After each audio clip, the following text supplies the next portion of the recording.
Le pedí al hermano Ángelo que nos ayudara con el banner que hay que poner. Así que el hermano Ángelo está ahí de voluntario, esperando que terminemos el servicio para entonces regar con el banner. Una vez más le recordamos a los hermanos, creo que quedaron de las hojas que se repartieron, ¿verdad? ¿Quedaron?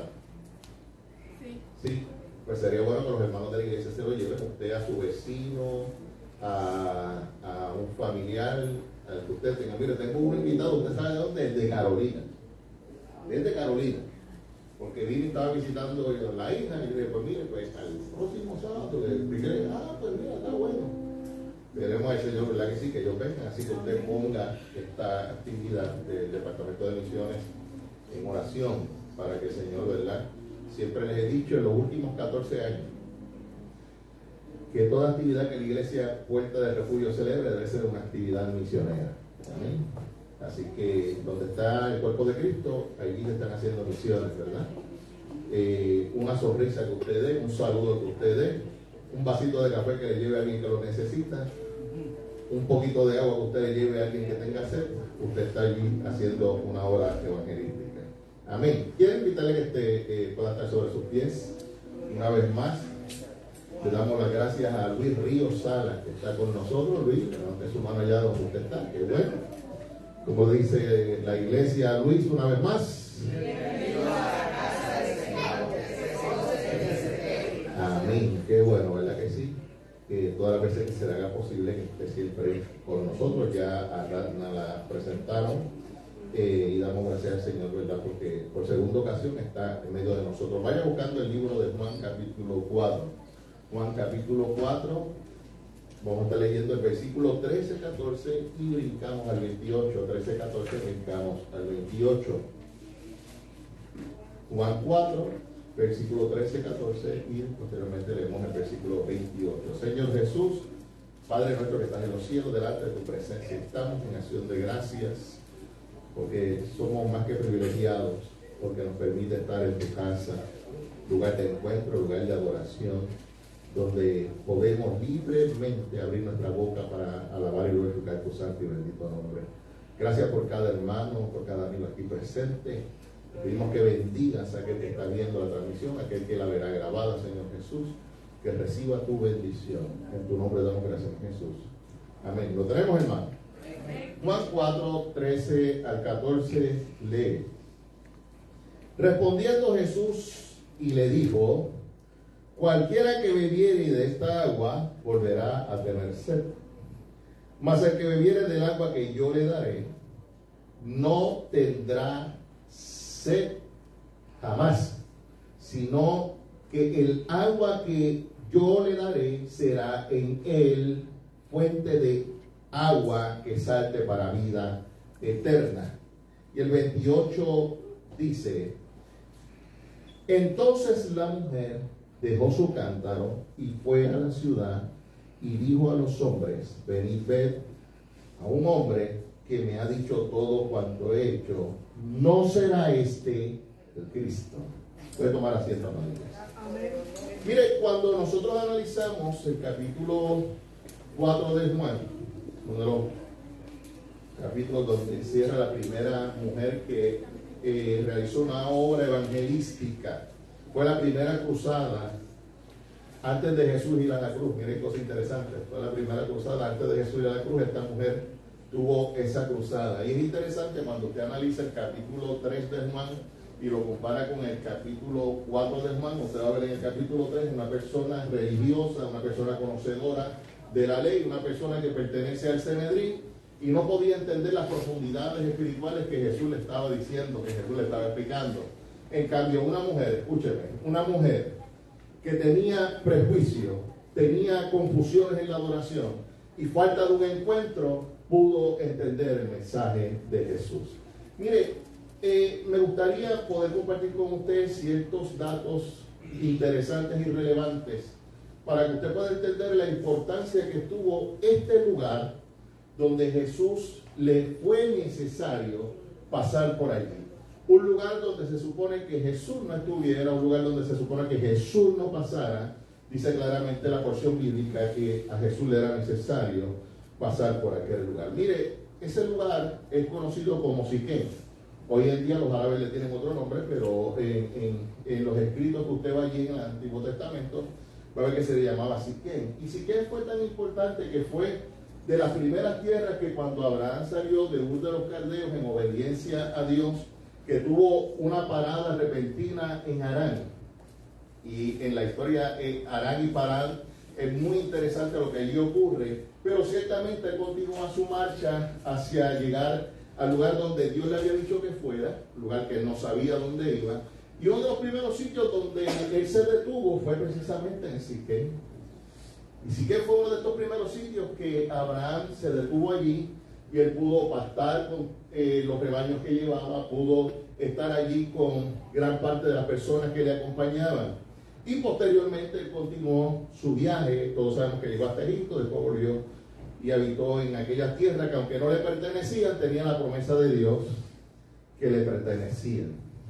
Interesantemente, su nieto, usted sabe que Abraham tuvo Isaac, Isaac tuvo dos hijos, uno llamado Esaú, otro llamado Jacob.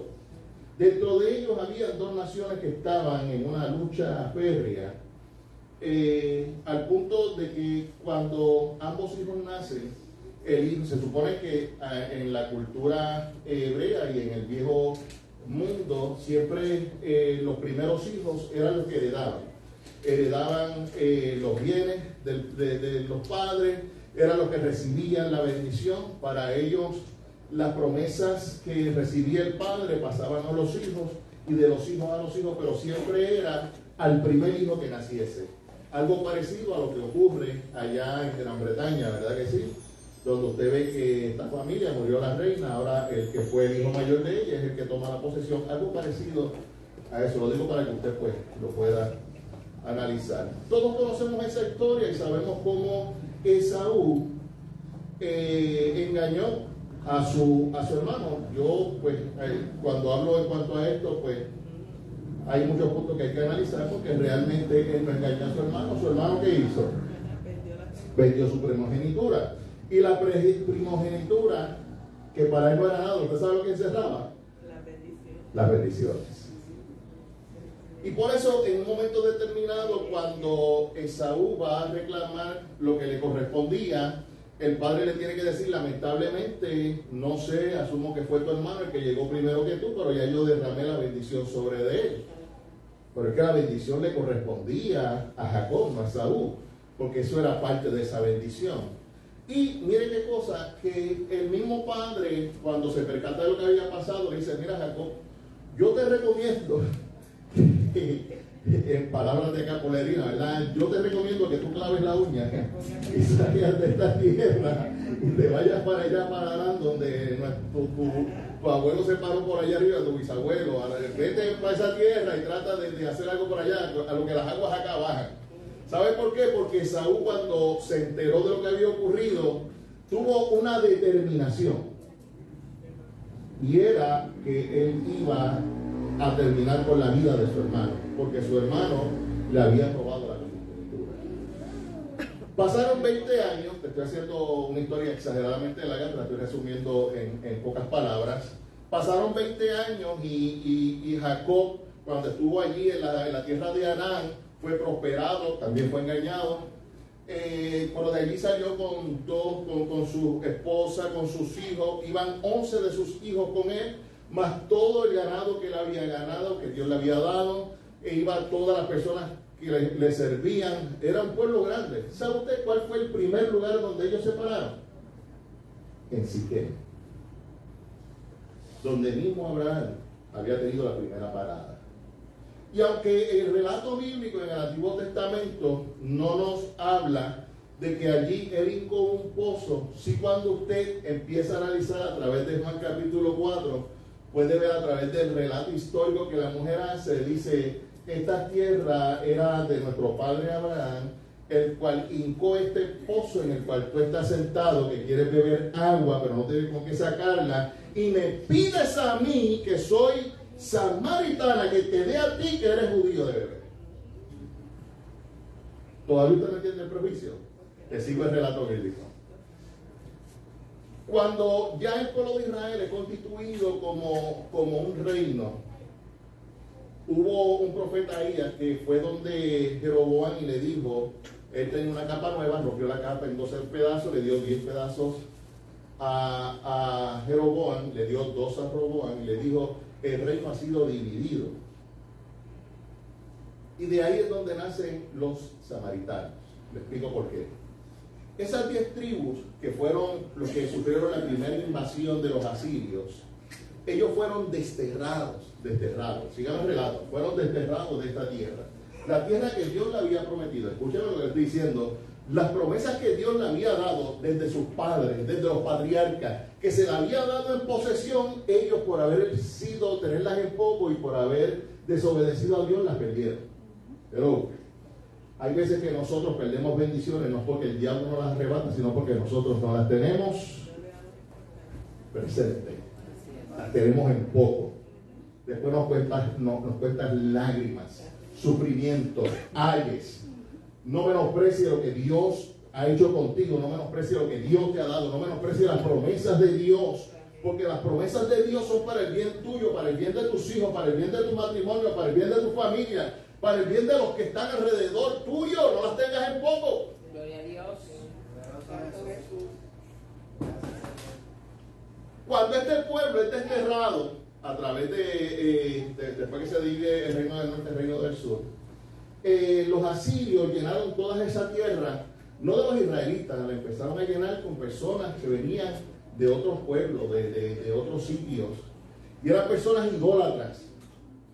Entonces sucede que cuando el reino del sur es llevado cautivo, este pueblo usted sabe que fue llevado a Babilonia y 70 años después, agárrese, 70 años después, cuando le dan la libertad, este pueblo empieza a través de la Nehemías a reconstruir las murallas de Jerusalén. Y salen allí unos personajes que mencionamos mucho, que es Sanballat y Tobías. Pastor, ¿por dónde usted va con Sanballat y Tobías? ¿Sí? Sanballat y Tobías son productos de esa nación que fue mestiza, que posiblemente tenían algo que ver con la sangre judía, pero no lo eran. Y estas personas, Sanballat y Tobías, eran las personas que estaban a cargo de toda esa tierra, de toda esa región. De manera que cuando el pueblo hebreo sale del cautiverio, los primeros que se aparecieron para ayudar en la reconstrucción y para ayudar a este pueblo, ¿sabe usted quiénes fueron? Sanballat y Tobías. Samaritanos. Pero Dios le reveló a Esdras y Nehemías de que la intención que ellos tenían eran intenciones malas. Y por eso es que en ningún momento ni Nehemías ni Esdras permitieron que Sanballat y Tobías, a través de sus amenazas, prosperaran. ¿Sabe usted lo que hicieron ellos? En la región de Siquén, construyeron un templo, no para Jehová, sino para sus dioses paganos, y empezaron allí a adorar a esos dioses paganos. Y cuando la mujer samaritana hace referencia a que nuestros padres adoraron aquí, está haciendo referencia a esas personas que les acabamos de decir que lo que adoraban eran dioses paganos y que tenían una mezcla en la adoración de Jehová y la adoración de dioses paganos. Lo que quiero que usted pueda comprender es que desde ese momento en donde rompieron esa supuesta ayuda que Sanballat y Tobías querían darle a esos recién llegados de Babilonia, es cuando empieza precisamente esa enemistad entre esos dos pueblos. Toda esa historia que le he hecho es para que usted entienda que ese prejuicio que había entre estos pueblos venía desde hace muchos siglos. Para que usted tenga una idea, posiblemente 600, 700 años antes de Jesucristo venir sobre la faz de la tierra. Parece sencillo. ¿Cuántas raíces de amarguras nosotros venimos arrastrando en nuestras vidas? No por cosas que nosotros hayamos hecho, sino por las cosas que nuestros antepasados hicieron. Y hay familias que viven tan enemistadas, no por lo que han hecho los presentes, sino por lo que hicieron en el pasado. Yo quiero que usted pueda comprender en esta hermosa mañana que para eso precisamente es que Cristo vino, y para eso era necesario a Jesús por pasar por Samaria, porque allá había personas que eran menospreciadas, que habían unos prejuicios en contra de ellos, pero Jesús quería que ellos entendieran que también para ellos Él había venido, porque Él vino a buscar lo que se había perdido. Alabado Jesús. quiero presentarte 5 puntos a través de este relato bíblico. Usted recuerda que el domingo pasado hablábamos de que el fundamento de la ministración comenzaba en casa, ¿lo recuerdan? Allí yo mencioné 4 cosas. Primero, que nosotros necesitamos y tenemos que tener un encuentro con Jesús. Segundo, una vez tenemos ese encuentro, debemos hablar de Jesús. Una vez nosotros hablemos de Jesús, esas personas que reciben esa palabra de Jesús, debemos traerlos a Jesús. Y una vez nosotros los traigamos a Jesús, entonces Jesús transformará su vida. Algo semejante a las lecciones que hemos venido diciendo. Hoy quiero hablarte bajo el tema la importancia de la experiencia personal y la evangelización. En primer lugar, es importante que ustedes y yo comprendamos que antes de yo compartir a Cristo, lo más importante es que yo primero tengo que haber tenido una relación con Él. Cierto. Es imposible yo hablar de alguien del cual yo no conozco. ¿Sí? Ahí es donde usted ve la diferencia cuando en un juicio le dicen a una persona que si usted conoce a la persona, y aunque usted, por ejemplo, si a mí me dijesen, Reina, si a ti te preguntaran, ¿usted conoce al gobernador de Puerto Rico? ¿Lo conoce? No lo conozco. No lo conoce. Usted sabe quién es, pero no lo conoce. De manera que la persona menos indicada que le pudieran preguntar sobre el gobernador de Puerto Rico es a Reina, es a mí, es a cada uno de nosotros, porque no lo conocemos, sabemos quién es. Hermana Josefina, si usted le vienen a hablar de Anderson Pérez Cruz, ¿qué usted diría? No, venga aquí compórtese, que me quedan pocos minutos. ¿Lo conoce o no lo conoce? ¿Lo conoce o no lo conoce? Limítese a contestar lo que se le pregunta. ¿Sí o no? Los argumentos afuera. Es mi madre, ¿sabe, Rana? Es mi madre, por eso le digo. Levante su mano, Josefina, para que Rana la vea. Esa es mi madre, Luis, esa es mi madre, por eso es que le estoy diciendo. Si le preguntaran a Marilyn Santiago, ¿usted conoce a Anderson Pérez Cruz? ¿Sí o no? Nada más, los argumentos se los ahorra. Ambas pueden decir que sí lo conoce porque han tenido una relación conmigo, saben que soy yo, saben de qué pata cojeo.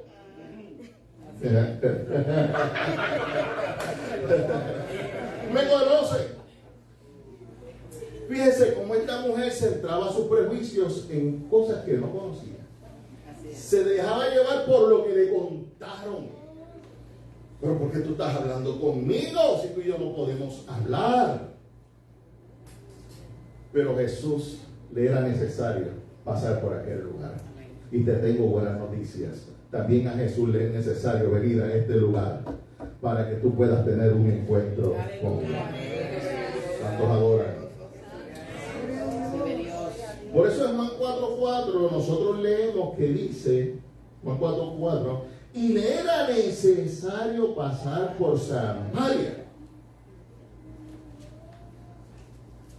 Aunque tú entiendas que tú no le importas a nadie, quiero que tú entiendas en esta mañana que a Jesús le es necesario visitar tu vida, visitar tu casa, visitar tu matrimonio, visitar a tus hijos, visitar a tu familia. Le es necesario, se interesa en ti. Aleluya, gloria a Dios. Aunque te menosprecien, Él no te menosprecia. Tercer punto importante. Nuestra experiencia personal con Cristo es una herramienta poderosa para nosotros poder realizar la obra evangelística, para poder alcanzar a otros. Te dije primero que era necesaria una experiencia personal con Cristo. En una ocasión hubo un matrimonio que sufrió una infidelidad y se rompieron. Y vino un tercero y le dijo a la dama que estaba afectada, tú lo que necesitas es a Jesucristo. Lo que le estaba diciendo, ¿era cierto o falso? Era cierto. Lo que pasa es que la persona, cuando la persona le va a contestar, le dice, ¿por qué si Jesús es tan bueno, por qué tú no tienes relación con Él?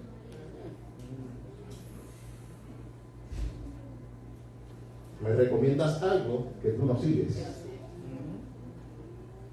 ¿Por qué dice eso, pastor? Bueno, porque aquí te tengo una pregunta en este tercer punto.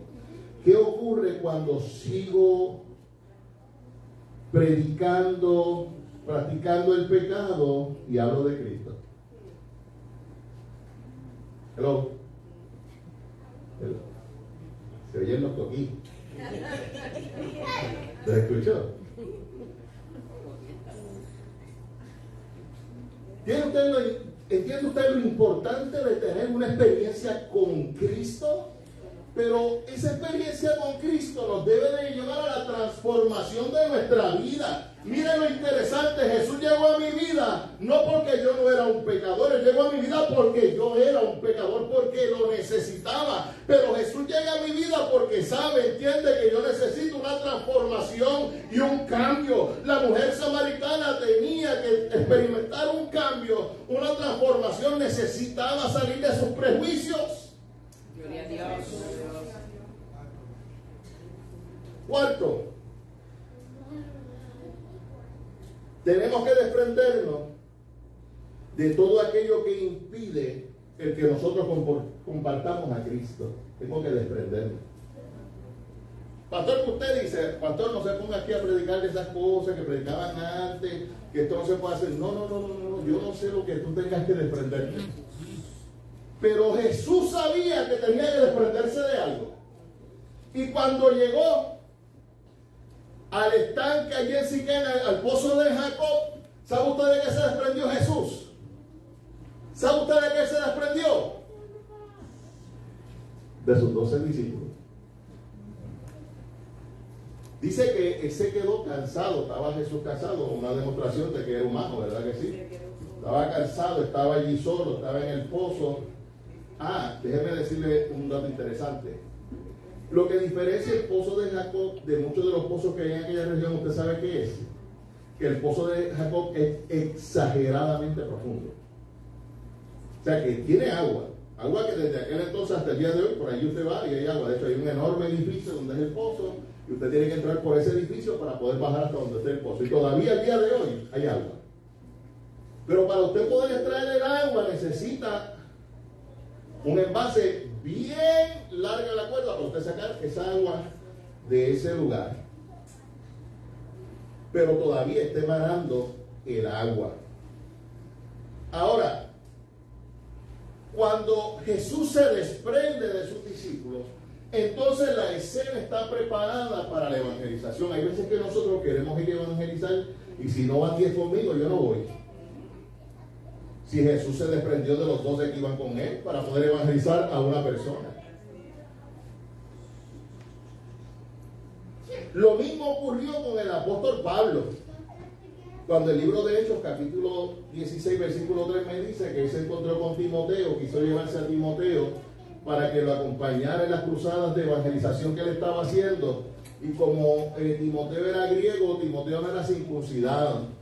Y aunque Pablo había sido liberado de todos esos prejuicios que venían arraigados a la ley, a las prácticas judías, él dijo, si yo me llevo a este muchacho sin circuncidar, lamentablemente va a ser de impedimento en la evangelización. ¿Alguien aquí me está entendiendo? De que tú y yo tenemos que desprendernos, que estamos tan aferrados a ello, pero me está diciendo la palabra en este momento que debo de desprenderme para poder decirles a otros que Cristo sana, que Cristo salva, que Cristo viene pronto.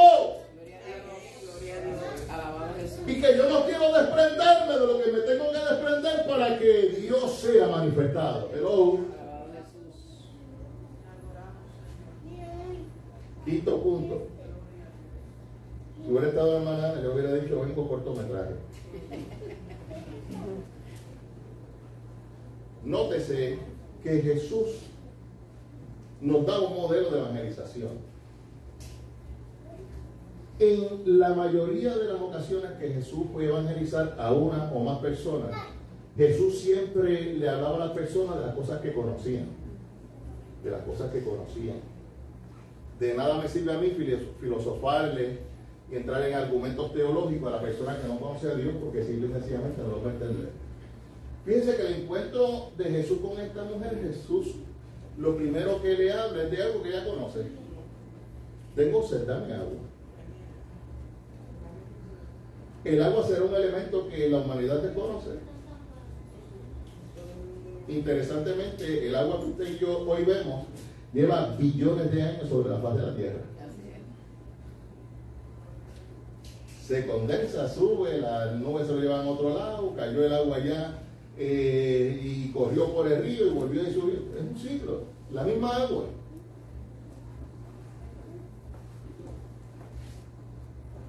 El agua ataba a esta mujer a su vida. Porque por la práctica que esta mujer tenía, una mujer que había sido engañada, había sido traicionada, permítame tocar un poquito de eso. La mujer dice que había tenido 5 maridos. Si me dice la palabra que tenía 5 maridos, quiere decir que había hecho 5 pactos legítimos. Pero 5 pactos legítimos. Pero lo que estaba haciendo él era un pacto ilegítimo.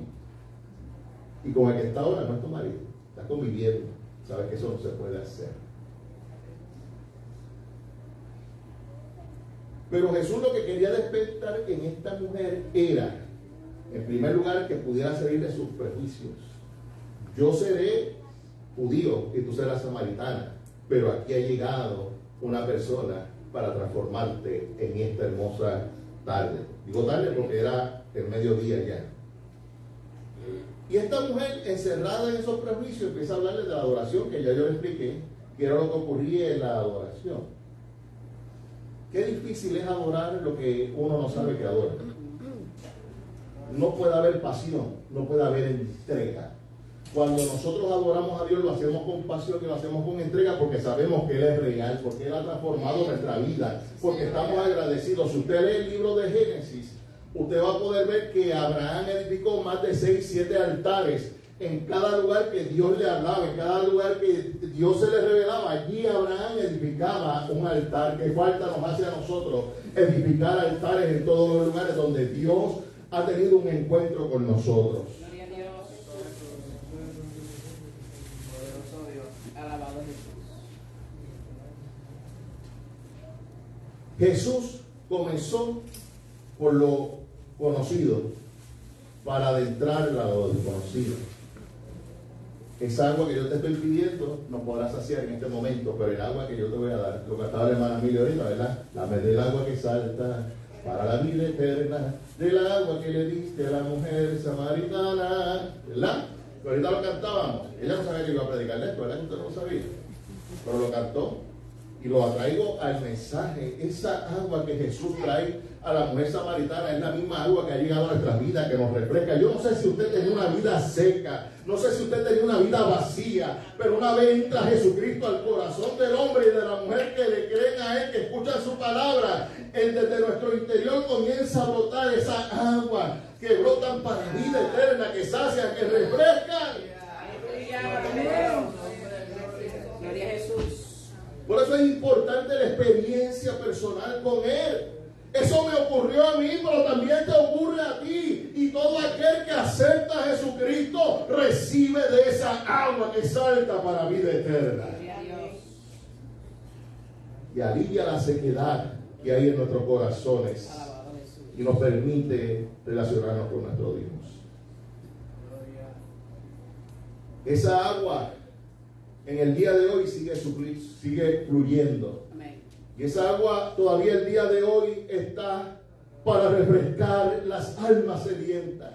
Esa agua todavía está presente para todo aquel que necesita salir del prejuicio, que necesita tener una verdadera adoración, que necesita tener un encuentro con Cristo. Gloria a Dios. Alabado Jesús. Gloria a Dios. En el versículo 20 le dice: nuestros padres adoraron en este monte, y vosotros decís que Jerusalén es el lugar donde se debe adorar. Pero mira la revelación que Jesús le hace a esta mujer. Y hoy nos ilumina el Espíritu Santo. Jesús le dijo: mujer, créeme que la hora viene cuando ni en este monte ni en el Jerusalén adoraréis al Padre. Vosotros adoráis lo que no sabéis. Nosotros adoramos lo que sabemos, porque la salvación viene de los judíos. ¿Quién lo estaba diciendo? Mas la hora viene, y ahora es cuando los verdaderos adoradores adorarán al Padre en espíritu y en verdad. Aleluya. Aleluya. Lo que me estaba diciendo, le estaba diciendo a Jesús, a esta mujer, mira, va a llegar el momento en donde la adoración va a manar desde tu interior. Cuando en ti sea depositado el Espíritu Santo de Dios, en tu interior saldrá la alabanza, saldrá la adoración genuina, que no va a depender del lugar de donde tú estés, sino del agradecimiento que sale de tu corazón hacia Dios. Alabado Dios. Maravilloso Jesús. En conclusión, luego de este diálogo, en el versículo 25, le dice a la mujer, estoy casi terminando, sé que ha de venir el Mesías llamado. O sea que dentro de los prejuicios que esta mujer tenía, había en ella un conocimiento. Un conocimiento. En ella quizás no había esperanza. En ella no había fe. Pero tenía un conocimiento. Había escuchado de alguien que venía. Y fíjese cómo en este momento, a través de la palabra que está escuchando, viene a la memoria, el Espíritu le trae a su memoria ese Mesías llamado el Cristo. Cuando Él venga nos declarará todas estas cosas de las cuales tú estás hablando. ¿Sabe usted lo que le dijo Jesús en el versículo 26? Le dijo, yo soy el que habla contigo. Aleluya. Y ese yo soy que habla contigo es el mismo yo soy que se presentó allí en Éxodo capítulo 3, versículo 3, cuando Moisés le dijo, tú me estás mandando a los de mi pueblo a que yo los liberte. Cuando ellos me preguntan tu nombre, ¿quién yo les voy a decir que me está enviando? Jesús le contesta en el versículo 4, dile que yo soy el que soy. Aleluya. No necesita presentación, no necesita explicación. Dile que yo soy el que soy. Ese yo soy fue el mismo yo soy que dijo Jesús cuando lo fueron a arrestar en Getsemaní. Y cuando Él dijo yo soy, todos cayeron al suelo. Ese yo soy que estuvo con Moisés. Ese yo soy que estuvo con la mujer samaritana. Ese yo soy que estuvo en Getsemaní. Es el mismo yo soy que está en el día de hoy hablando a cada uno de nuestros corazones. Yo soy el que soy. Alabado Dios. Gloria a Dios. Y lo interesante, para terminar, de este encuentro que tuvo esta mujer, lo interesante es que cuando esta mujer recibió esa palabra, dice allí claramente que ella dejó su cántaro. En el versículo 28 de ese capítulo 4 dice, entonces la mujer dejó su cántaro y fue a la ciudad y dijo a los hombres, venid, ved a un hombre que me ha dicho todo cuanto he hecho. ¿No será este el Cristo? Aleluya. Esta mujer tuvo un encuentro con el yo soy. Nosotros hoy necesitamos un encuentro con ese yo soy.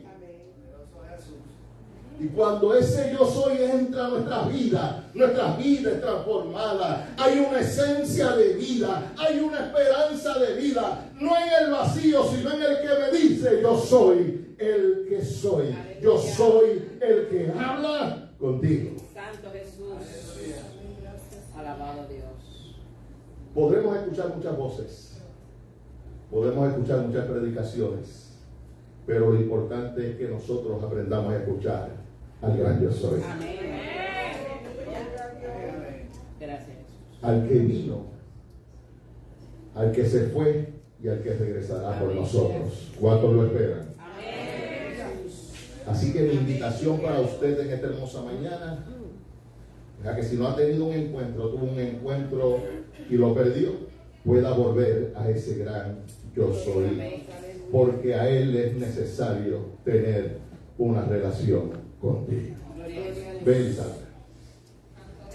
Señor Jesús, Padre nuestro que estás en los cielos, delante de tu presencia estamos. Señor, todavía el día de hoy necesitamos un encuentro contigo. Todos los días necesitamos ese encuentro contigo. Te doy gracias Porque cuando más lejos yo pensé que yo corría, no me daba cuenta que estaba corriendo hacia ti. Gloria a Dios.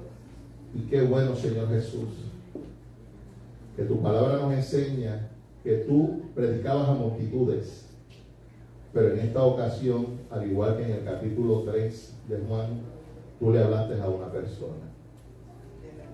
Y es porque te interesas en el ser humano.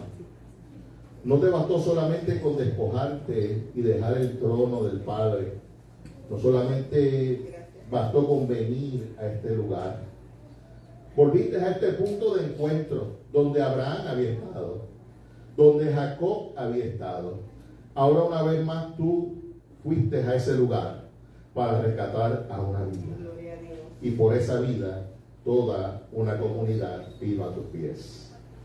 Permite que nosotros en esta hermosa mañana podamos decir, como dijeron aquellos hombres y mujeres: ya no creemos por lo que tú has dicho, ahora creemos por lo que Él dice. Permite que todos los que aquí están y los que están escuchando y han escuchado este mensaje puedan despertar en su corazón el interés de tener un encuentro contigo. En tu nombre damos gracias, Jesús. Amén. A lo que usted escuche esta alabanza, tiene la oportunidad de llegar aquí al altar si necesita la oración. Vive Jesús.